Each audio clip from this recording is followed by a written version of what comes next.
जय हिंद दोस्तों, स्वागत है आप सभी का आज की एक नई वीडियो में। दोस्तों आज की इस वीडियो में आप सभी के सामने क्लास 10th हिंदी काव्य खंड के पहले चैप्टर यानी सूरदास के पद का पार्ट 2 लेकर के आ चुका हूं। ठीक है, इससे पहले पार्ट 1 में मैंने 1 से लेकर के 5 तक के पद्यांशों की लिखित व्याख्या आपको बता दिया है। अगर आप लोग उस वीडियो को नहीं देखे हैं तो इसी वीडियो के डिस्क्रिप्शन में मैंने लिंक दिया है, जाकर के आप लोग देख सकते हैं।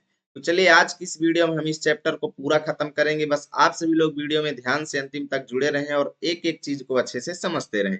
तो चलिए शुरू करते हैं। तो यहाँ पर छठवां पद्यांश है हमारे सामने, सखी री मुरली लीजय चोरी, जिन गोपाल कीन्हे अपने बस प्रीति सबन की तोरी, सखी रे मुरली लीजय चोरी।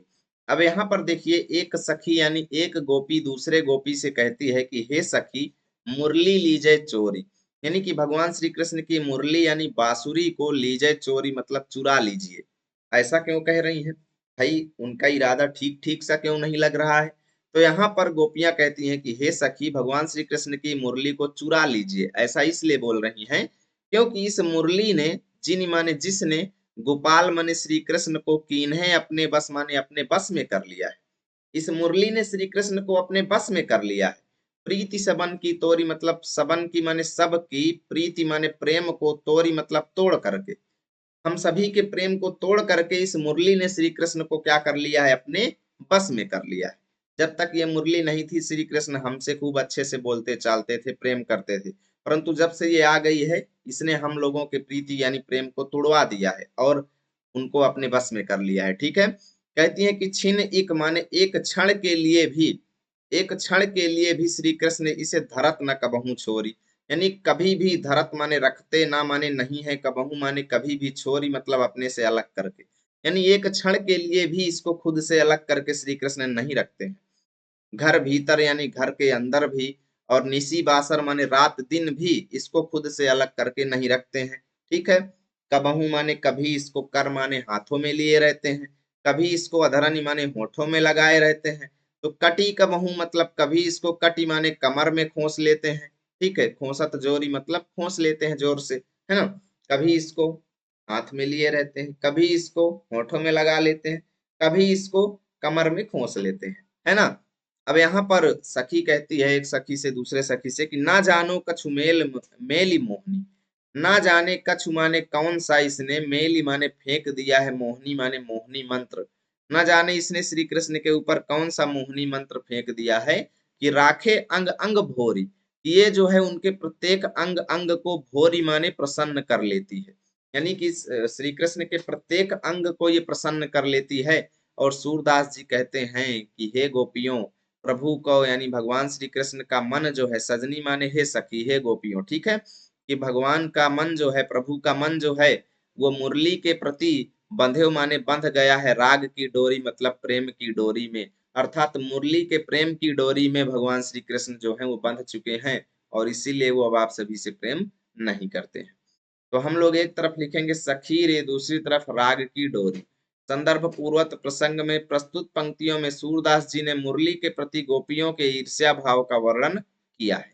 ठीक है, व्याख्या मतलब एक सखी दूसरी सखी से कहती है कि हे सखी भगवान श्री कृष्ण की मुरली को चुरा लीजिए, क्योंकि इसने श्री कृष्ण को अपने बस में कर लिया है, जिससे वो हम सबसे प्रेम करना छोड़ दिए।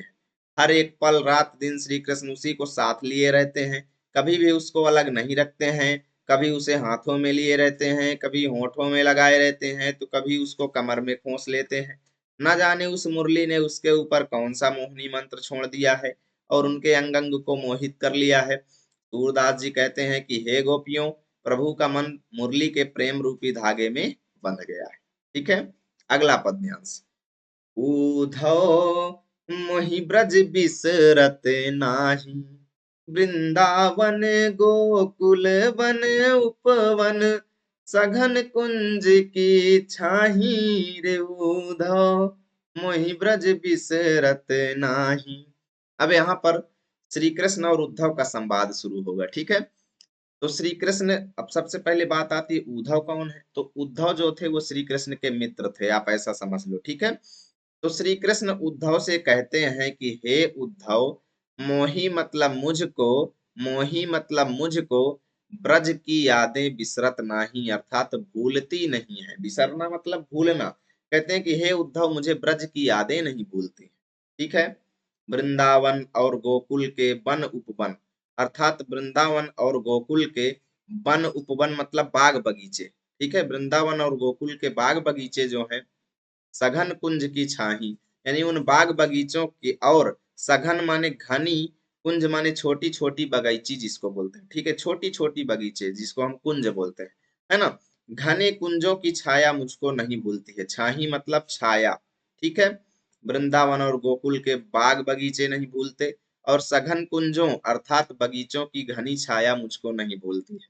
ठीक है, प्रात समय मतलब सुबह होते ही, सुबह के समय, माता जसुमती माने माता यशोदा, अरु माने और नंद बाबा को देख करके मैं सुख पा लेता था। ठीक है, अब ये उद्धव श्री कृष्ण से इसलिए बोलते हैं क्योंकि श्री कृष्ण उद्धव से इसलिए बोलते हैं क्योंकि श्री कृष्ण अब ब्रज को छोड़ करके मथुरा जा चुके हैं। ठीक है, तो मथुरा में वो उद्धव से ये बातें बोल रहे हैं। जब वो मथुरा चले गए हैं तो उनको ब्रज की यादें सता रही हैं, है ना, और तभी वो इस तरह से बोल रहे हैं। कहते हैं कि भाई सुबह होते ही यशोदा मैया और नंद बाबा को देख करके मैं सुख पाता था। माखन रोटी दहो सजायो, अर्थात मक्खन और दही से वो मुझको रोटी सजा करके देती थी, है ना। और अति हित माने अत्यंत हित माने प्रेम के साथ वो मुझे खवावत मतलब खिलाती थी, है ना। गोपियों ग्वाल बालाओं के संग खेलते खेलते सब दिन माने मेरा पूरा दिन जो है, हसत माने हंसते हुए, सिरात माने बीत जाता था। ठीक है, अब सूरदास जी कहते हैं कि भैया धनी धनी माने धन्य है वो ब्रजवासी, मतलब ब्रज के निवासी। ब्रज के निवासी लोग धन्य हैं। ऐसा इसलिए बोलते हैं क्योंकि भाई देखो, वो व्यक्ति कितना धनी होगा जिसके हित की चिंता स्वयं भगवान को लगी रहती हो, है ना। तो वही कहते हैं कि भाई वो ब्रजवासी धन्य है। क्यों? क्योंकि जिनसो मतलब जिनके हित की चिंता जो है, जदू तात मतलब जदू माने उनके, उनके तात मतलब स्वामी या प्रभु को। ठीक है, तात मतलब स्वामी या प्रभु को। तो कहते हैं कि सूरदास जी कहते हैं कि वो ब्रजवासी धन्य है क्योंकि उनके हित की चिंता जो है उनके स्वामी यानी श्री कृष्ण को स्वयं लगी रहती है। वो ब्रजवासी धन्य है। ठीक है, तो हम लोग एक तरफ लिखेंगे ऊधव मोहि ब्रज, दूसरी तरफ हित जदु तात। संदर्भ में पूर्वत प्रसंग में प्रस्तुत पंक्तियों में भगवान श्री कृष्ण का ब्रज के प्रति प्रेम का वर्णन किया गया है। अब हम लोग व्याख्या लिखेंगे कि श्री कृष्ण उद्धव से कहते हैं कि हे उद्धव, मुझे ब्रज की यादें नहीं भूलती हैं। ठीक है जी, आई बात समझ में। वृंदावन और गोकुल के बाग बगीचों की घनी छाया मुझे नहीं भूलती है। मैं सुबह होते ही यशोदा मैया और नंद बाबा को देखकर सुख प्राप्त करता था। ठीक है जी, मेरी माता मुझे मक्खन से सनी हुई रोटी अत्यंत प्रेम से खिलाती थी। गोपियों और ग्वालों के साथ खेलते खेलते मेरे सभी दिन आराम से बीत जाते थे। सूरदास जी कहते हैं कि वह ब्रजवासी धन्य है क्योंकि उनकी चिंता उनके प्रभु को स्वयं है। इतना हम लोग लिखेंगे। अब अगला पद्यांश से, ऊधो मन न भय 10 20, एक हुतो सो गयो श्याम संग, को अब राधे से ऊधो मन न भय 10 20, ऊधो मन न भय 10 20। अब यहाँ पर जब श्री कृष्ण को ब्रज की याद आ रही थी तो वो उद्धव को क्या करते हैं, मैसेज भेजते हैं उद्धव से गोपियों के पास। तो उद्धव जा करके गोपियों से क्या कहते हैं, संदेश कहते हैं। ठीक है, और उद्धव गोपियों को कहते हैं कि हे गोपियों, आप श्री कृष्ण को भूल जाओ। ठीक है, आप श्री कृष्ण को भूल जाओ और किसकी उपासना करो, निर्गुण ब्रह्म की उपासना करो। ठीक है, निर्गुण ब्रह्म की उपासना करो। तो गोपियां पूछती हैं निर्गुण ब्रह्म को प्राप्त करने का तरीका क्या है। तो उद्धव कहते हैं निर्गुण ब्रह्म को अगर तुम्हें पाना है तो तुम्हें योग करना पड़ेगा। क्या करना पड़ेगा? योग साधना करनी पड़ेगी। ठीक है, तो गोपियां पूछती हैं योग साधना क्या है। तो उद्धव बताते हैं कि योग साधना में हमको नग्न अवस्था में रहना होता है। कैसे रहना होता है? नग्न अवस्था में, मतलब शरीर पर कोई वस्त्र नहीं होना चाहिए। और क्या करना पड़ेगा? तो उद्धव बताते हैं कि हमें अपने शरीर में, पूरे शरीर में राख और भस्म लगानी पड़ेगी। ठीक है, यानी कहने का मतलब धूल और राख हमें पूरे शरीर में लगाना पड़ेगा और योग अवस्था में आना होगा। योग आप लोग जानते हैं, योग के कितने अंग होते हैं? 8 अंग होते हैं। ठीक है, योग के 8 अंग होते हैं, यम नियम आसन धारणा ध्यान समाधि, ऐसे करके है ना, प्राणायाम प्रत्याहार धारणा ध्यान समाधि, यम नियम आसन धारणा ध्यान समाधि प्राणायाम प्रत्याहार, ऐसे करके 8 अंग है योग के। तो वही बोलते हैं कि तुम्हें 8 अंगों का पालन करना होगा और सभी चीजों को यानी सांसारिक मोह माया सब कुछ भूलना पड़ेगा, श्री कृष्ण को भी भूलना पड़ेगा, हमेशा नग्न अवस्था में रहना पड़ेगा और राख और भस्म अपने ऊपर लगाना पड़ेगा। अरे भैया क्या पूछना, गोपियां गुस्सा आ गई, गोपियां गुस्सा आ गई, है ना। अब यहाँ पर सबसे पहले वो अगले पद्यांश में हम लोग पढ़ेंगे, लेकिन यहाँ पर कुछ अलग है। यहाँ पर उद्धव गोपियों से कहती हैं, यानी उद्धव आए गोपियों को बोले कि आप श्री कृष्ण को भूल जाओ, ठीक है, आप दूसरे ब्रह्म की जो है उपासना करो। तो यहाँ पर गोपियां कहती हैं कि हे उद्धव, हम निर्गुण ब्रह्म की उपासना बिल्कुल भी नहीं कर सकती, हम योग साधना बिल्कुल भी नहीं कर सकती। क्यों? क्योंकि हमारे पास 10-20 मन नहीं है। मन न भये 10-20, क्योंकि हमारे पास 10-20 मन नहीं है उद्धव। जैसे सबके पास एक मन होता है, वैसे ही हमारे पास भी एक ही मन है। गोपियां कहती हैं कि एक हुतव सो, अर्थात एक ही मन था हमारे पास। सो गयो श्याम संग, वो भी श्याम लेकर के चले गए। हमारे पास एक ही मन था, वो भी श्री कृष्ण के संग चला गया।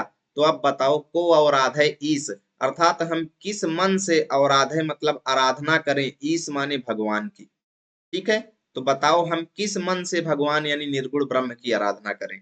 हमारे पास एक ही मन था, वो भी श्री कृष्ण लेकर के चले गए। तो अब हम किस मन से ईश्वर यानी भगवान की आराधना करें, ठीक है। आगे गोपियां कहती हैं कि इंद्री शिथिल भई केशव बिन, यानी केशव यानी श्री कृष्ण के बिनु माने बिना हमारी इंद्रियां जो है वो शिथिल यानी कमजोर, भई माने कमजोर हो गई हैं। हमारी इंद्रियां आंख कान नाक जीभ और त्वचा, ये सब क्या हो गई है, शिथिल यानी कमजोर हो गई है, ठीक है। और ऐसा लगता है जैसे हमारी देही जो है, हमारा शरीर जो है बिन शीश के हो गया हो, यानी हमारे शरीर से सिर अलग हो गया हो, ऐसा लग रहा हो। यानी हमारी स्थिति ऐसी हो गई है जैसे कोई शरीर बिना सिर के हो जाता है, ठीक है। आशा लागी रहती तन श्वासा, अर्थात हमें ये आशा लगी रहती है, हमें ये उम्मीद लगी रहती है कि श्री कृष्ण एक न एक दिन आएंगे, है ना। हमारे तन में यानी हमारे शरीर में यही आशा रहती है, यही उम्मीद रहती है। और इसी वजह से हम अपनी श्वासा मतलब सांसों के जरिए, ठीक है, अपनी सांसों के जरिए जीवन ही मतलब जी लेंगी, कोटि माने करोड़ों, बरिस माने वर्ष, यानी करोड़ों वर्ष हम इसी उम्मीद में जी लेंगी कि श्री कृष्ण एक न एक दिन जरूर आएंगे, है ना। आगे कहती हैं गोपियां उद्धव से कि हे उद्धव, तुम तो सखा श्याम सुंदर के, अर्थात तुम भगवान श्री कृष्ण के सखा हो, मित्र हो, सकल जोग के ईश हो, यानी संपूर्ण योग विद्या के स्वामी हो। संपूर्ण सकल जोग मतलब संपूर्ण योग विद्या के स्वामी हो। तो अगर तुम चाहो तो हमारा श्री कृष्ण से मेल के करा सकते हो, यहाँ पे गोपियां उद्धव से कहती हैं, है ना। तो यहाँ पर सूरदास जी कहते हैं कि गोपियां उद्धव से कहती हैं कि हे उद्धव, हमारे मतलब हमारे पास नंद नंदन बिन, अर्थात श्री कृष्ण के बिना हमारा और नहीं जगदीश, मतलब जगदीश माने प्रभु भगवान स्वामी राजा, ठीक है। तो कहते हैं कि हमारे श्री कृष्ण के बिना हमारा इस दुनिया में कोई भी स्वामी नहीं है, कोई भी प्रभु, कोई भी राजा नहीं है, ठीक है। तो हम लोग व्याख्या देखेंगे, इससे पहले एक तरफ लिखेंगे उद्धव मन न भये, दूसरी तरफ नहीं जगदीश, ठीक है। संदर्भ पूर्वक प्रसंग में प्रस्तुत पंक्तियों में गोपियों द्वारा अपनी दुर्दशा का वर्णन किया गया। तो व्याख्या में लिखेंगे, गोपियां उद्धव से कहती हैं कि हे उद्धव, हमारे पास 10-20 मन नहीं है, केवल एक ही मन था जो कि श्री कृष्ण के साथ चला गया। अब निर्गुण ब्रह्म की आराधना कौन करेगा, किस मन से हम करें। श्री कृष्ण के बिना हमारी इंद्रियां शिथिल हो गई हैं, ठीक है, जैसे हमारा शरीर बिना सिर के हो गया हो। हमें हमेशा उनके आने की उम्मीद लगी रहती है और इसी के सहारे हम जी रही हैं, ठीक है जी। हे उद्धव, तुम तो श्याम के मित्र हो और संपूर्ण योग विद्या के स्वामी हो, यदि तुम चाहो तो हमारा मिलन करा सकते हो। हे उद्धव, श्री कृष्ण के बिना हमारा इस दुनिया में कोई नहीं है, गोपियां इतना कहती हैं, ठीक है। अगला पद्यांश, उद्धव जाहु तुम्हि हम जाने, श्याम तुम्हि यहाँ कौन नहीं पठेयो, तुम हो बीच भुलाने, उद्धव जाहु तुम्हि हम जाने। तो यहाँ पर उद्धव जब गोपियों को बांटने लगे ज्ञान की आप योग विद्या करो, ठीक है, निर्गुण ब्रह्म को पाने के लिए आप योग साधना करो, श्री कृष्ण का चक्कर वक्कर छोड़ो, है ना। तो अब गोपियां उद्धव के ऊपर क्रोधित हो जाती हैं और कहती हैं कि चलो फुट लो यहाँ से, भागो, भागो सीधा यहाँ से। तो गोपियां उद्धव से कहती हैं कि हे उद्धव, जाओ, चलो भागो यहाँ से, तुम ही हम जाने, अर्थात तुमको हम अच्छी तरह से जान गई, ठीक है, उद्धव तुम जाओ यहाँ से, ठीक है। श्याम तुम ही यहाँ को नहीं पठे हो, कहती हैं श्याम ने यानी श्री कृष्ण ने तुम ही माने तुमको यहाँ मतलब यहाँ पर नहीं पठे हो मतलब नहीं भेजा है, श्री कृष्ण ने तुमको यहाँ नहीं भेजा है। तुम हो बीच भुलाने, अर्थात तुम अपना बीच माने रास्ता भूल गए हो, ठीक है, तुम अपना रास्ता भूल गए हो उद्धव, तुमको श्याम ने यहाँ नहीं भेजा है, ठीक है। ब्रज नारी ने संजोग कहत हो, ब्रज की नारियों के साथ तुम जोग की बातें करते हो, अर्थात योग विद्या की बातें करते हो। बात कहत न लजाने, ऐसी बात कहते हुए तुमको लज्जा नहीं आती है, शर्म नहीं आती है ऐसी बातें करते हुए तुमको।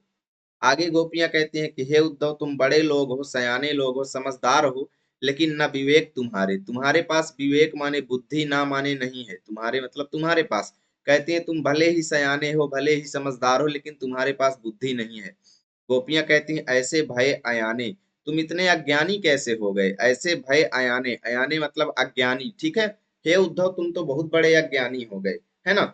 आगे कहती है हमसों कही लई हम सही के, कहती हैं कि हे उद्धव, तुमने जो हमसे कहा, लई हम सही, उन बातों को हमने सह लिया। लई मतलब लिया, हम माने हम, सही के मतलब सह लिया। यानी तुमने हमसे जो कुछ भी कहा योग विद्या के बारे में, योग साधना के बारे में, हमने उसको सहन कर लिया, ठीक है। लेकिन जिय गुण माने इन्हीं बातों को तुम, जिय गुण माने अपने, जिय माने अपने मन में, गुण माने विचार करो, ठीक है, विचार करो, लेहु मतलब इन्हीं, इन्हीं बातों को विचार कर लो पहले अपने मन में, ठीक है, क्योंकि तुम सयाने हो। अर्थात हे सयाने उद्धव, तुम इन्हीं बातों को अपने मन में थोड़ा विचार करके देखो कि ये सही है कि गलत है ना। कहाँ अबला कहाँ दशा दिगंबर, कहती है कि कहाँ हम अबला स्त्रियां हैं। अबला किसको बोलते हैं, स्त्रियों को, तो अबला जो है वो स्त्री का पर्यायवाची है। अबला माने होता है बलहीन। कहती है कहाँ हम बलहीन स्त्रियां, ठीक है। और कहाँ दशा दिगंबर, दिगंबर माने बिना वस्त्र के रहने की स्थिति, ठीक है।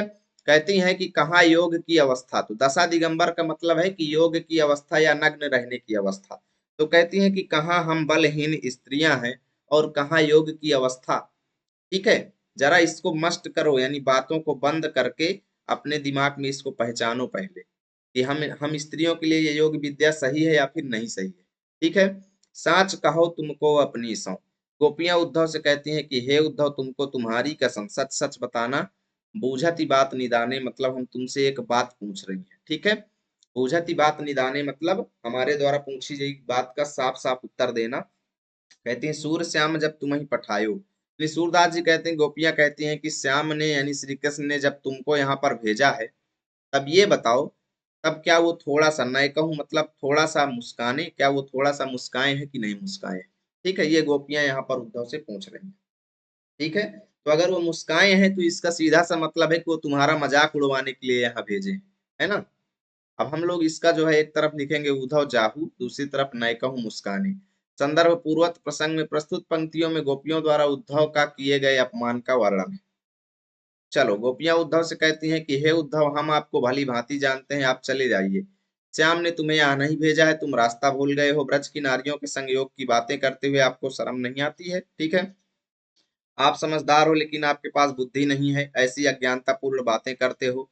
तुमने हमसे जो योग की बातें कही वहां तो हमने सह ली, लेकिन हे चतुर सयाने उद्धव, तुम अपने मन में विचार करके देखो कि क्या यह उचित है, ठीक है। कहाँ हम नारियां और कहाँ नग्नावस्था, बात बंद करके पहले समझो इसको, ठीक है। ऐसा कुकृत्य हमें शोभा नहीं देता है। उद्धव, तुमको तुम्हारी कसम, सच सच बताना, जब श्याम तुम्हें यहाँ भेजे हैं तो मुस्काए हैं कि नहीं मुस्काए हैं, ठीक है। इतना लिखेंगे। अगला पद्यांश है निर्गुण कौन देश को वासी। अब यहाँ पर उद्धव जब गोपियों को समझा रहे थे कि आप निर्गुण ब्रह्म की भक्ति करो, तो अब यहाँ पर गोपियां उद्धव से सवाल करने पर तुल जाती हैं, ठीक है। वो सवाल करने पर उतारू हो जाती हैं और उद्धव से कहती हैं कि तुम जिस निर्गुण ब्रह्म की भक्ति करने के लिए बोल रहे हो, उसके बारे में कुछ जानते भी हो, बस वैसे ही चले आए यहाँ मुंह उठा के, है ना।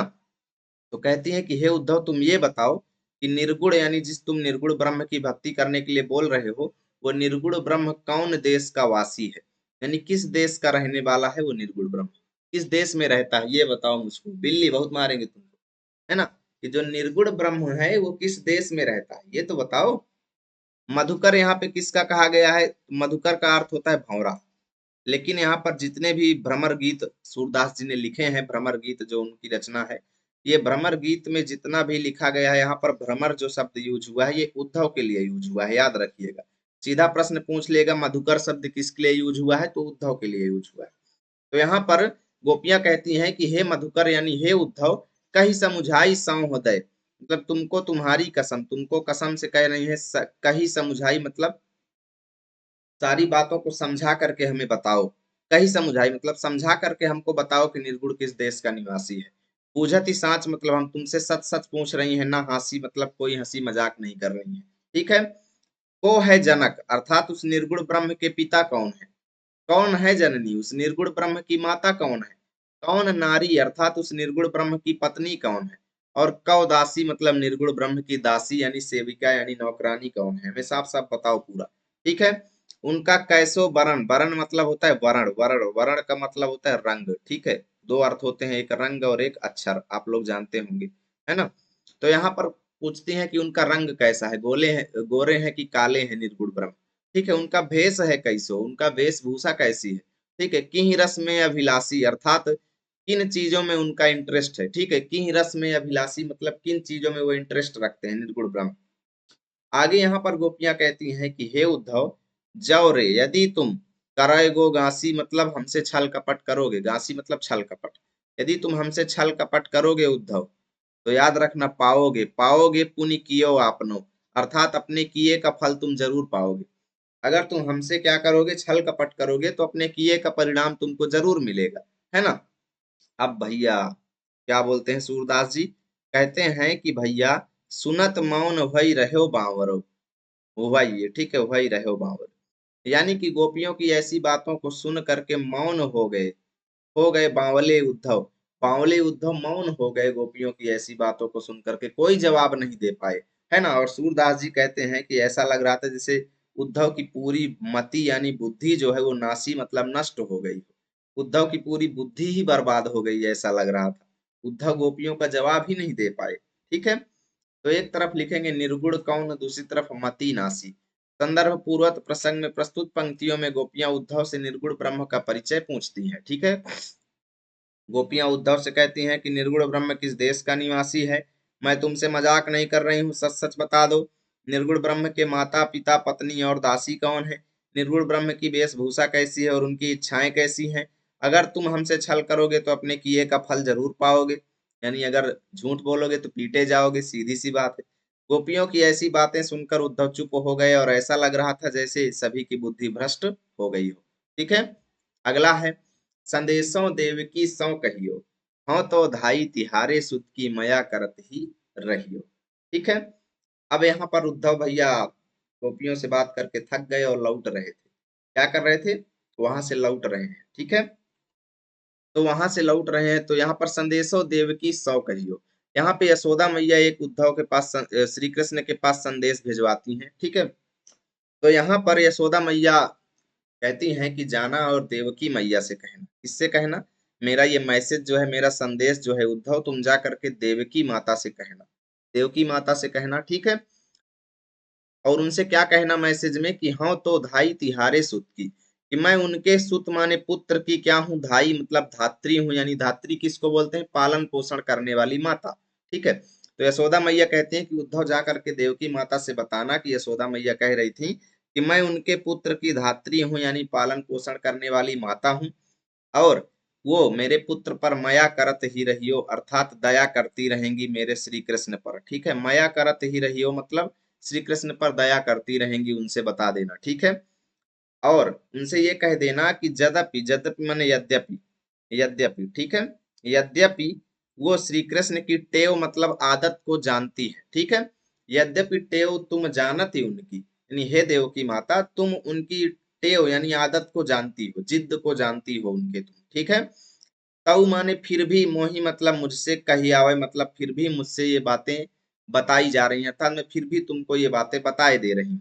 तुम उनकी आदत को जानती हो, उनकी जिद को जानती हो, फिर भी मैं तुम्हें बताए दे रही हूँ। प्रात होत मतलब सुबह होते ही मेरे लाल लड़ाईते अर्थात मेरे प्रिय श्री कृष्ण को माखन रोटी भावे मतलब माखन रोटी अच्छा लगता है। ठीक है। तेल उबटन, तेल हो गया, उबटन हो गया, और तातो जल मतलब ठंडा जल हो गया। इन तीनों चीजों को देख करके, ताही देखी मतलब इनको देख करके श्री कृष्ण भज जाते मतलब भाग जाते हैं। ठीक है। यानी जब उनको नहाने के लिए बुलाया जाता है तो भाग जाते हैं डर करके, तेल उबटन और ठंडा जल देख करके। जोई जोई मांगत सोई सोई देती, और फिर उनको नहाने के लिए मैं क्या करती हूँ, वो जो जो चीजें मांगते हैं वो चीजें मैं उनको देती हूँ, और इसी तरह क्रम क्रम यानी बारी बारी से करते हुए मैं उनको नहला देती हूँ। ठीक है। और इसी तरीके से तुम भी करना।